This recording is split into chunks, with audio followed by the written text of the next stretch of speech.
चारा घोटाला के सबसे बड़े मामले यानी कि डोरंडा कोषागार से अवैध निकासी के मामले में राजद अध्यक्ष लालू प्रसाद यादव को झारखंड हाई कोर्ट से बेल मिल गया है। इस वक्त हमारे साथ बात करने के लिए लालू प्रसाद यादव के अधिवक्ता प्रभात कुमार हैं।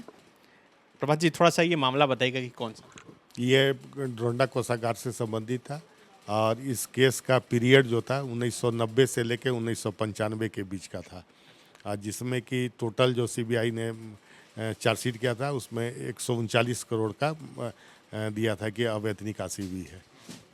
ये आखिरी मामला था माना जाए कि चारा घोटाला से?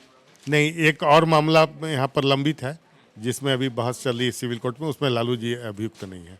उसमें अभियुक्त नहीं है? हाँ, लालू जी उसमें नहीं है। लालू जी को सजा हो नहीं सकती? हाँ, नहीं, अभियुक्त नहीं है तो सजा कहाँ से होगी। कुल मिलाकर कहा जाए कि जो इतने लंबे दिनों से चल रहा था मामला चारा घोटाला से जुड़ा हुआ, सभी मामले में लालू प्रसाद यादव को जमानत मिल गई, अब वो जेल नहीं जाएंगे। हाँ, अब यहाँ झारखंड में चारा घोटाला से संबंधित मामले में जेल जाने का नहीं है। एक मामला बताया जाता है कोई बिहार में है। जी, एक है भागलपुर बांका का केस है, वो पटना में लंबित है और उसमें अभी गवाही के स्टेज पर है, तो अभी देखिए वहाँ कितने समय लगेंगे। अच्छा सर, ये चारा घोटाला का जो पूरा मामला था, लालू प्रसाद यादव अब तक कितने साल जेल में सजा काट चुके, सब यदि जोड़? तो 96 से अगर टोटल जोड़ा जाए आज के तारीख तक जो है तो करीबन वो 5 साल से ऊपर जेल में रह चुके हैं। अभी तो फिलहाल उनका एम्स में इलाज चल रहा है। जी हाँ, अभी तो एम्स में इलाज चल रहा है उनका। तो ये कब तक फिर बाहर निकल जाएंगे, क्योंकि वो तो बाहर ही हैं, लेकिन एक नहीं, बाहर नहीं है, वो कस्टडी में है, कस्टडी में गए हैं और वहाँ अभी उनकी इलाज चल रही है। अब तो उनको बेल जैसे यहाँ से रिलीज ऑर्डर हो जाएगा तो कस्टडी में नहीं रहेंगे। अब वो एम्स के डॉक्टर डिसाइड करेंगे कि उनका स्वास्थ्य जो है उनको मैंने हॉस्पिटल से डिस्चार्ज करने लायक है कि नहीं, वो तो डॉक्टर के ऊपर निर्भर करता है। आप सर 1996 से इस मामले में? जी हाँ, हम 1996 पहला दिन से हम उनके इस केस को देख रहे हैं। आपके लिए भी बहुत बड़ी। जी हाँ, है। हमारे सीनियर थे श्री चितरंजन सिन्हा, अभी नहीं रहे, तो उन्हीं के साथ हम जूनियर में काम करते थे। रंजन जी मामला टेक ओवर किए थे, आप उनके अंडर में? हम काम जूनियर में काम करते थे और पहला जो उनका एंटीसिपेटरी बेल का जो वकालतनामा था, हम ही उनके आवास पर जाके हम उनके बेडरूम में साइन करा के आए थे, जो हमारे आज भी मेमोरी में है मेरा। लालू यादव से तो इस मामले में कई बार आपसे खुल के बात होती होगी, तमाम मामले को समझते होंगे, क्योंकि उनका व्यवहार जैसा है कि बड़ा खुल के बोलते हैं। कभी कभी गुस्सा भी जाते होंगे कि तुम लोग बेल नहीं दिलवा पा रहे। नहीं, गुस्सा मतलब हम लोग के तो उसमें नहीं हो, तो कोर्ट पर निर्भर करता है। पर मैं उनका एक चीज़ कहेंगे कि आज के डेट में भी उनकी मेमोरी बहुत शार्प है। कई एक जगह जो फाइल पर उनका आदेश हुआ है, चाहे जहाँ पर क्या नोटिंग है या उनके सचिव ने क्या नोट दिया है, अभी भी उनके मेमोरी में याद है। और हम लोग को कई एक बार बोलते हैं कि आप लोग फाइल नहीं पढ़े ठीक से, देखिए वहाँ पर हम इस तरह से लिखे थे और इसमें से हमारे सेक्रेटरी साहब का ये सुझाव था। मेमोरी बहुत शार्प है लालू जी का, इसमें तो कोई दो मत नहीं है। आप चूँकि 1996 से ये मामला देखते हैं, बहुत बारीकी से आपने अध्ययन किया होगा। अब पूरा देश जिस तरह से जानता है कि लालू यादव का जब भी जिक्र होता है तो चारा घोटाला से जोड़ते हुए चारा चोर और ये सब कहा जाता है। कोर्ट ने भी कई मामले में आरोपी माना सजा सुनाया। आपको क्या लगता है कि सचमुच में कसूरवार थे लालू?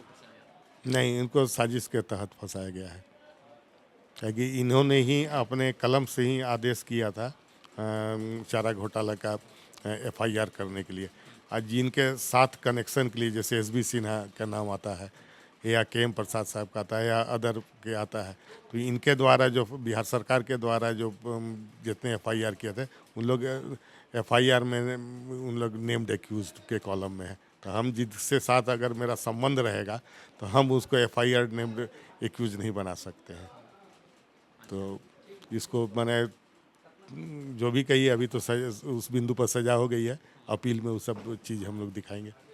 इस मामले में प्रभात कुमार के अलावा और कितने वकील लगे लालू प्रसाद यादव को तमाम मामलों में जमानत दिलाने के लिए? क्योंकि हम लोग देखते थे कि लगातार हाईकोर्ट में बड़े बड़े अधिवक्ता भी तर्क देने के लिए आते थे। नहीं, देखिए शुरू से 96 से जो था तो हमारे सीनियर चित्रंजन सिन्हा और हम लोग लगे, और उसके बाद समय समय पर जो भी वरीय अधिवक्ता या सुप्रीम कोर्ट से या जबलपुर से भी हम लोग बुलाते थे, तो जो आए तो पर बेसिकली हम लोग यही दो आदमी जो है शुरू से केस को देखते आए हैं। इधर हाल फिलहाल में कई बड़े हाँ, तो इसमें जैसे आज से श्री कपिल सिब्बल साहब ने बहस की है, सिंघवी साहब ने भी बहस किया है, जेठमलानी जी भी इस केस में बहस किए हैं, फिर जबलपुर से जो है सुरेंद्र सिंह जी आते हैं बहस करने के लिए, वो भी किए हैं। काफ़ी मैंने बड़ी अधिवक्ता बाहर से आए हैं इस केस पे बहस करने। आज जो ये डोरंडा कोषागार से मामले में दिया गया, यही आधार था कि हाफ सेंटेंस उन्होंने पूरा किया। हाँ, हाफ सेंटेंस के ही ग्राउंड पर सभी एक्यूज को जो है हाफ सेंटेंस के ही ग्राउंड पर बेल मिला है, तो हमको भी उसको मानते हुए हमको आज जमानत मिली है। कभी फिर भविष्य में इन मामलों में, खास करके चारा घोटाला से जुड़े हुए मामले में, लालू जी को बेल जाना हो? नहीं, अब कोई अभी तो ज़रूरत नहीं है, अब कोई मामला ही पेंडिंग नहीं है, तो इसलिए बाहर रह के ही वो हाँ नहीं, अवधि का नहीं है, अब बाहर रहेंगे अपना, जब अपील की सुनवाई होगी